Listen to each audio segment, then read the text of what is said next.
Mark was a teacher in a small town in Maine.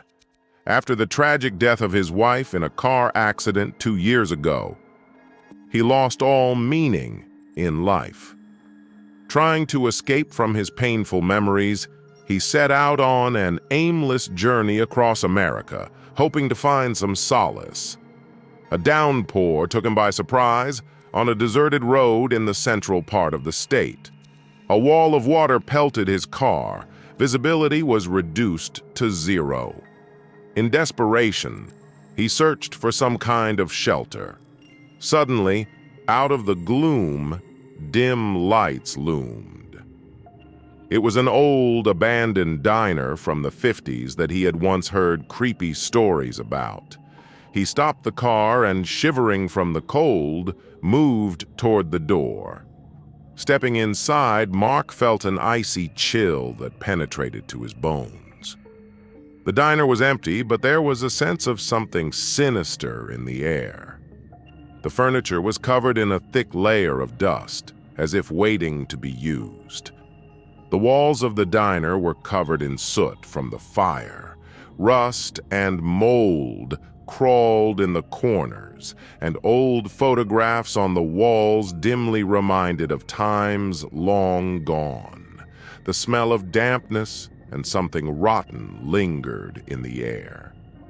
"Is someone here?" Mark asked tensely, but heard only the echo of his footsteps in response. Mark tried to warm himself by the old, long-extinguished fireplace. Suddenly, he heard eerie sounds from the kitchen. Knives clinking, dishes clinking.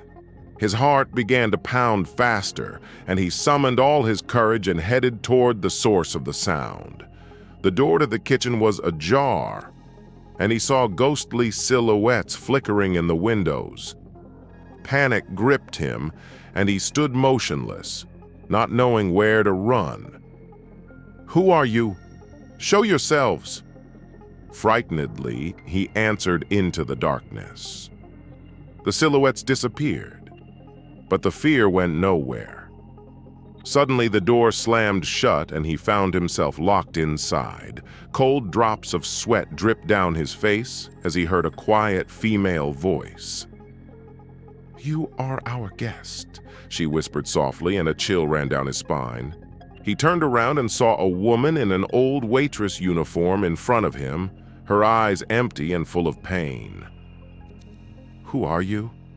Mark asked in surprise, feeling a shiver run through his entire body.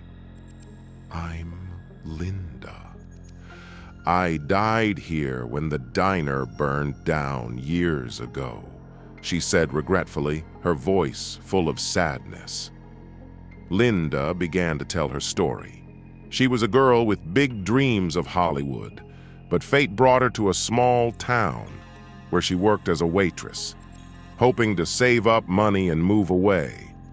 A fire shattered her dreams and her life. "We're all trapped here," Linda grinned bitterly. "You're part of this place now, too." Mark felt his heart sink. He had to find a way out. But how? Suddenly he remembered the old story that souls could be released if they found peace. "What's keeping you here?" Mark asked excitedly, hoping to find the key to salvation. Linda sighed heavily. "The boy. I couldn't save him." Mark realized what he had to do. He ran toward the kitchen, looking for signs of the boy. Suddenly, he felt warmth, and the fire flared up around him again. He saw the ghostly figure of the boy, trembling with fear. "Come to me, I'll help you," Mark whispered softly, holding out his hand.